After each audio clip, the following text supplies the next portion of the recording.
I invite you to join with me now in the spirit of prayer and meditation, followed by some shared silence. Please get yourself comfortable in your seat. Plant your feet firmly on the ground. And turn inward with me now.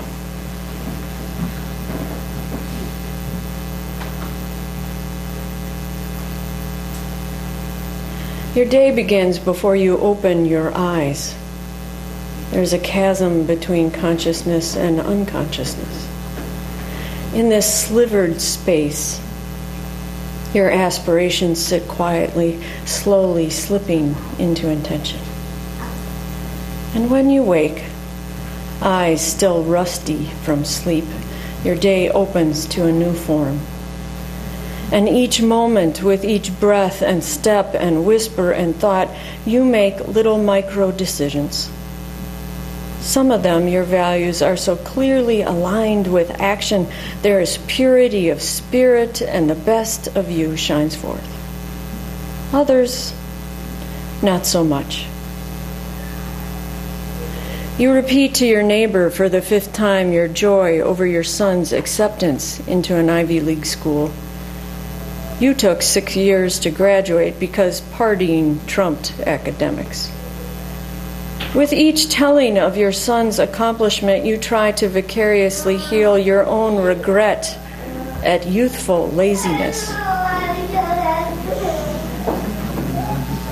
You forget this is about him, not you.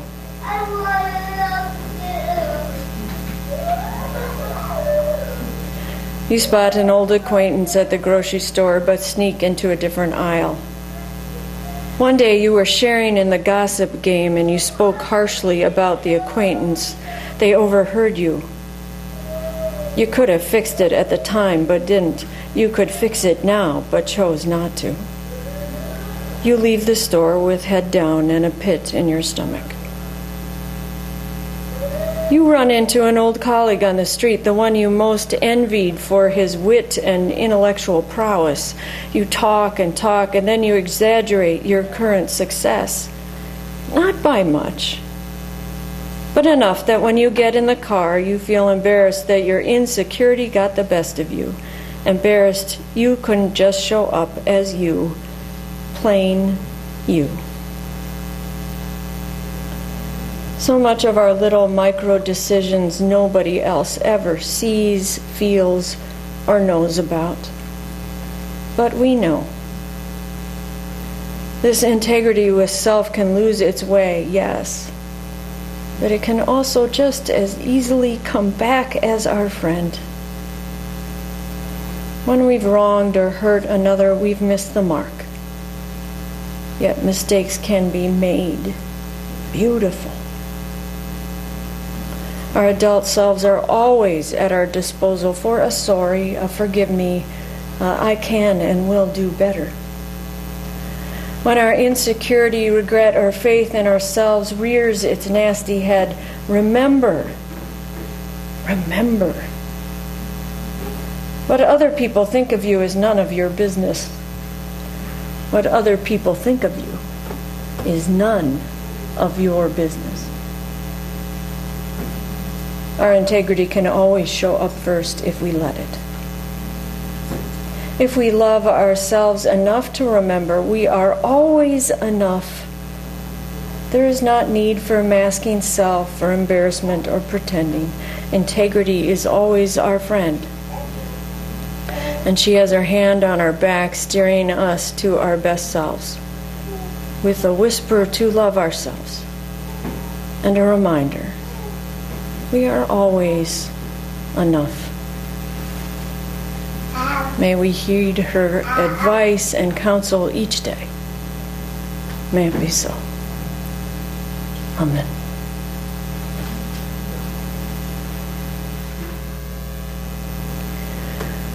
May the silence we have shared continue to hold and heal us all. Amen.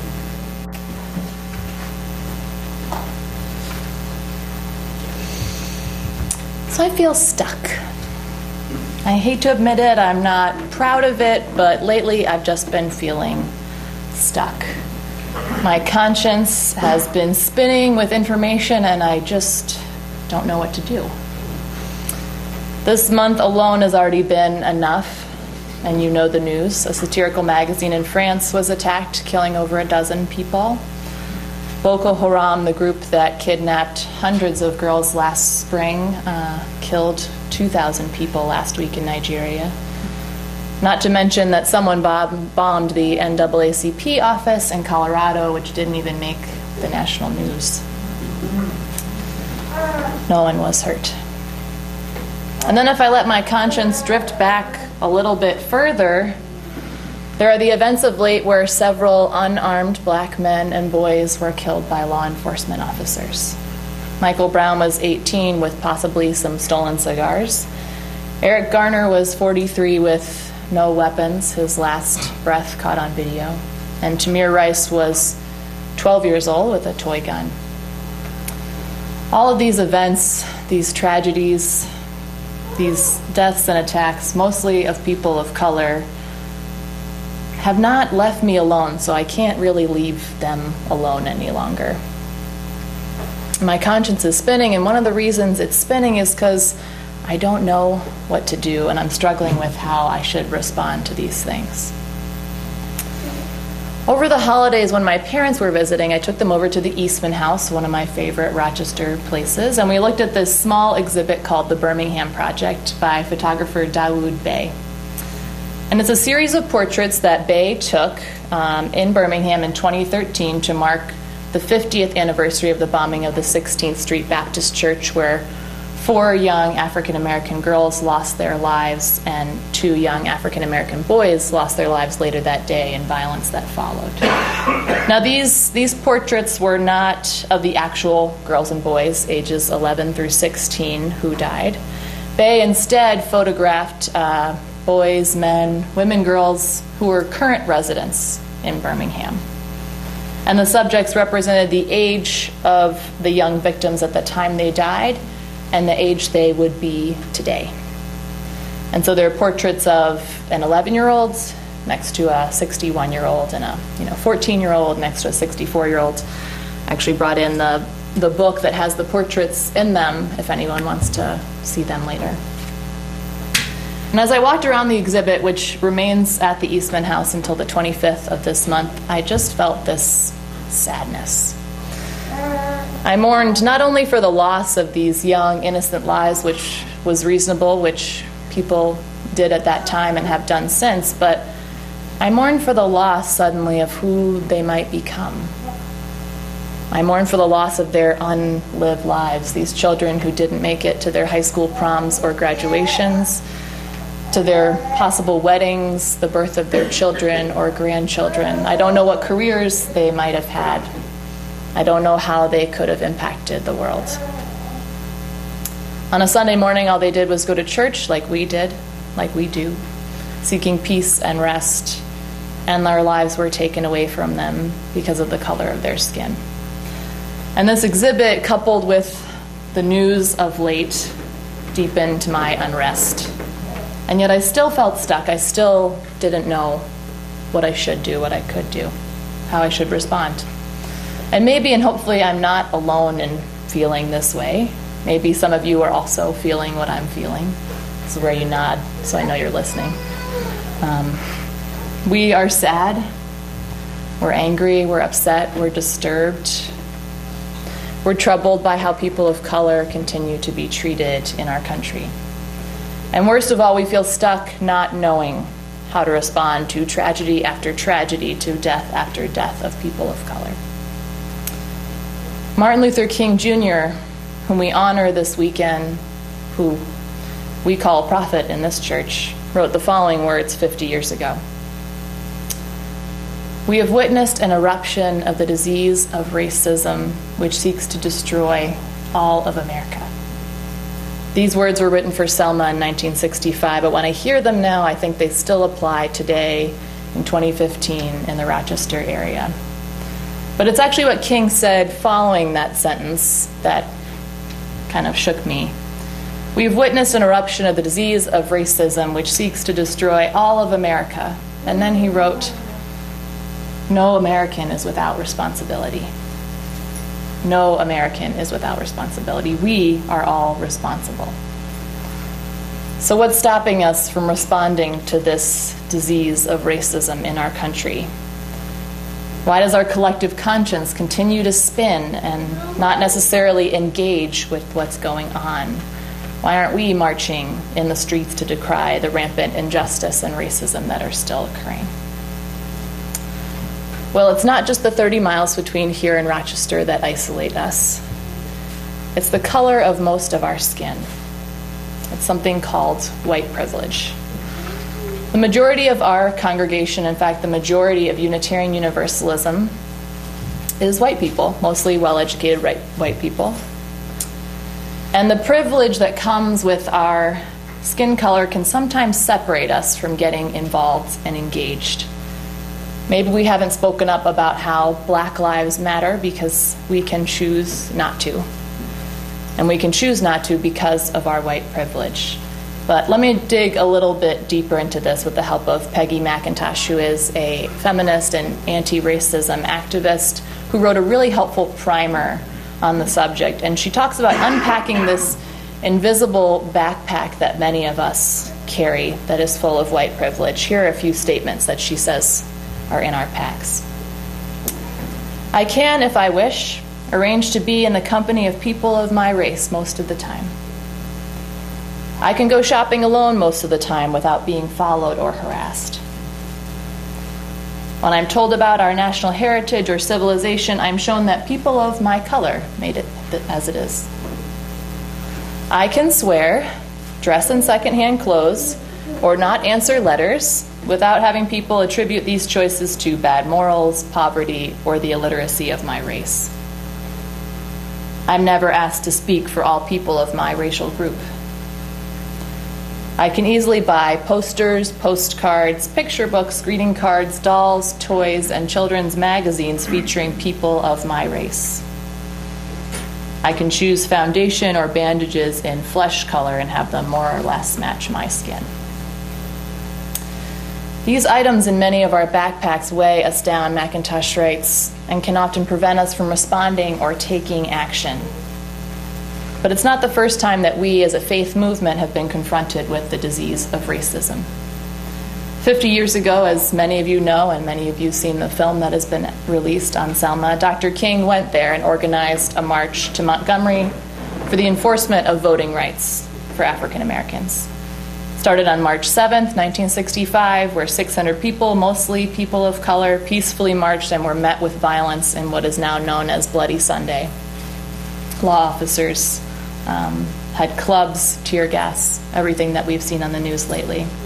And this included the death of the first Selma martyr, 19-year-old African-American Jimmy Lee Johnson, who was shot and died days later.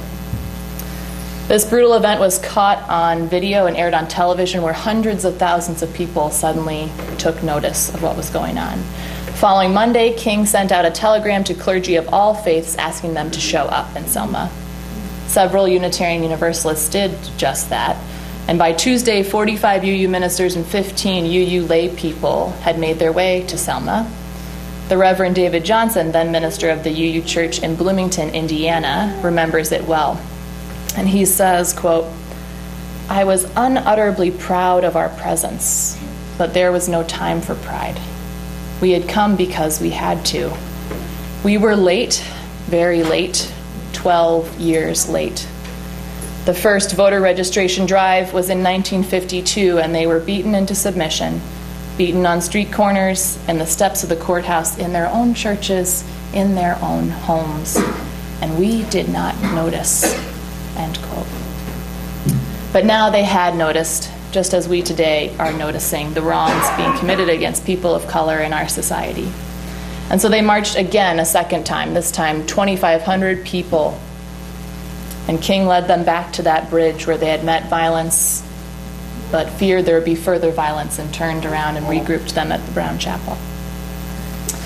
The Reverends Clark Olson, Orloff Miller, and James Reeb, all white UU ministers, went to dinner that evening and recounted the day's events.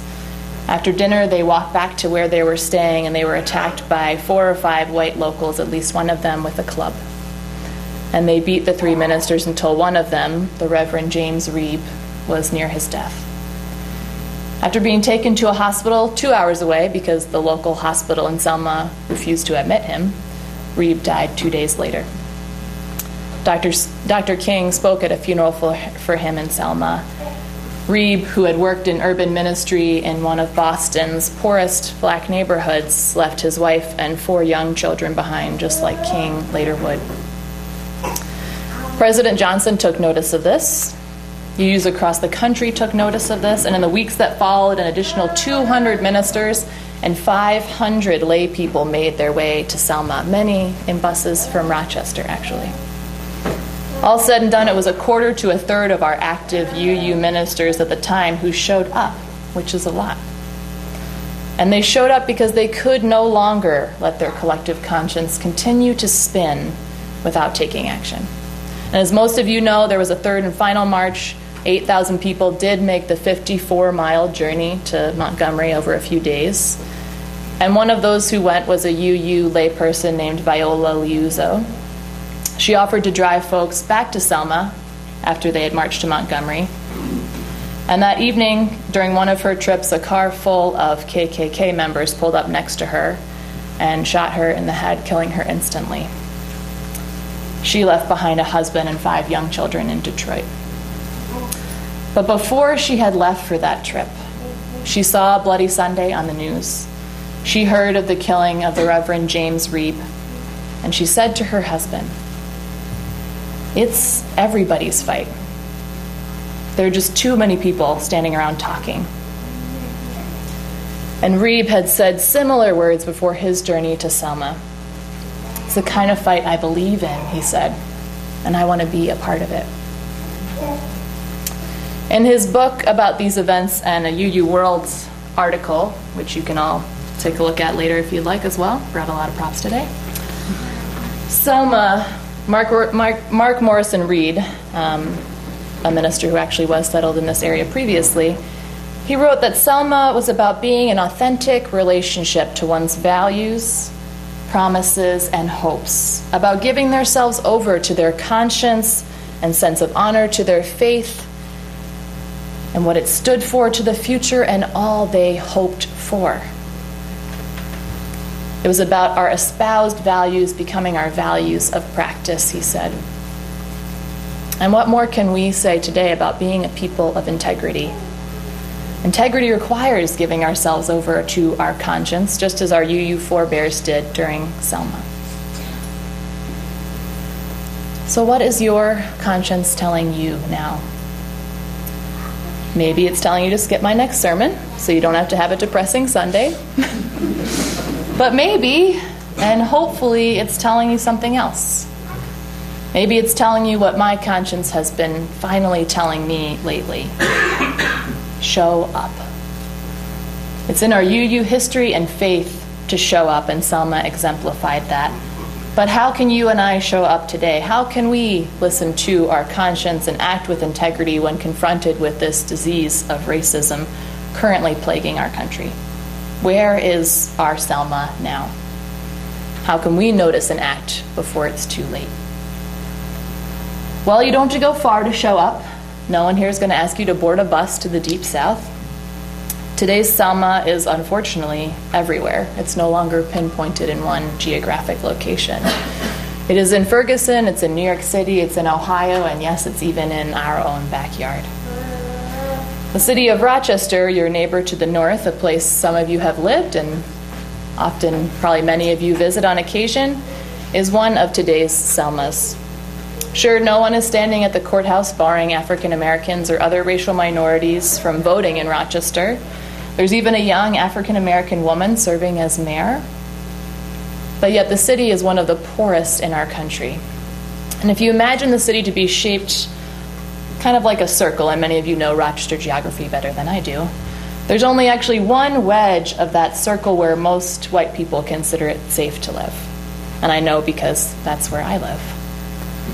And the rest of it is referred to sometimes as the violent crescent, or the crescent of poverty, where homicide rates and drug sales are unbelievably high.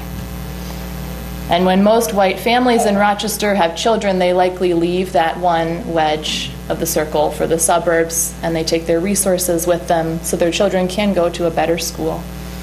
Because city schools are deemed dangerous in terms of safety and graduation rates. But it's not just Rochester. This region of the Finger Lakes can be Selma also. People of color, many immigrants or Latinos, struggle with safe work, with education for their children, and providing for families back home who are devastated by some of our U.S. trade policies. Some of you heard Dorothy's sermon and even the pebbles she dropped today that she gave after Christmas about the hours and conditions that migrant workers live in just 15 minutes from here. If you haven't heard it, I hope you take a listen to it. Because racism might not be as noticeable around here, but that should not give discrimination a free pass. What do you notice? What's your conscience telling you? Mine is telling me that I need to show up, and I'm really hoping that yours is saying the same. Because showing up is our step out of this despair and into hope. The hope that we can and will find ways to combat this disease of racism. And it might be educating yourself on your own sense of white privilege or educating your children. It might be joining Metro Justice or becoming a member of the NAACP or the Immigration Coalition of New York. It might be volunteering to mentor at a city school or becoming an ESL tutor and building a relationship with someone whose life doesn't look like yours. And if you're feeling stuck, or if you're having trouble figuring out how to show up, talk to each other. Talk to me, talk to one of our other ministers, and just continue to listen deeply to your conscience so that you can act with integrity. And imagine for a moment what it might look like if we all found these ways to show up. What would it look like if we turned our espoused values or principles into values of practice, affirming the inherent worth and dignity of every person of color, heeding the words and deeds of prophetic women and men that challenge us to confront powers and structures of evil with justice, compassion, and the transforming power of love. Imagine what it would look like today if we were in authentic relationship to our values, our promises, and our hopes. Imagine what we could do together. We know what it looked like in Selma, and our faith movement did show up. And we know what it looks like today, and it's time for us to show up again. To be the people of integrity we desperately want and need to be, to really be the people that we are called to be. I hope you'll join me in this important and difficult yet sacred work. And as we remember again the man and minister honored this weekend, I leave you with two quotes from Dr. King that move me. He said once, "Our lives begin to end the day we become silent about things that matter." And he also reminded us, we must accept finite disappointment, but never lose infinite hope. So as we continue along this journey, let us co-create the world we imagine to be possible. And although this path will not be easy, let's keep walking it together anyways, never losing that hope. May it be so. Amen.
eyes and body or spirit for our final hymn, number 168.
We extinguish this flame, but not the light of truth, the warmth of community, or the fire of commitment.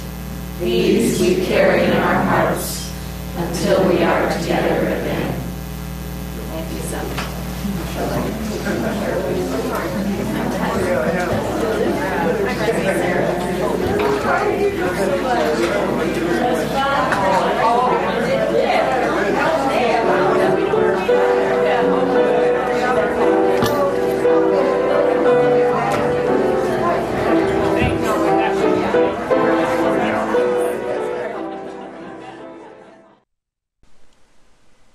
Join us for worship every Sunday at 10 a.m. at the Unitarian Universalist Church of Canandaigua, a welcoming congregation. We are located at 3024 Cooley Road, 4 miles west of South Main Street, Canandaigua, just north of the intersection with Routes 5 and 20. Look for the blue signs just before the turn. Your comments about this program or questions about the church are welcome at 585-396-1370 or at our website, www.canandaiguauu.org. Producer and editor, Daniel Brigham.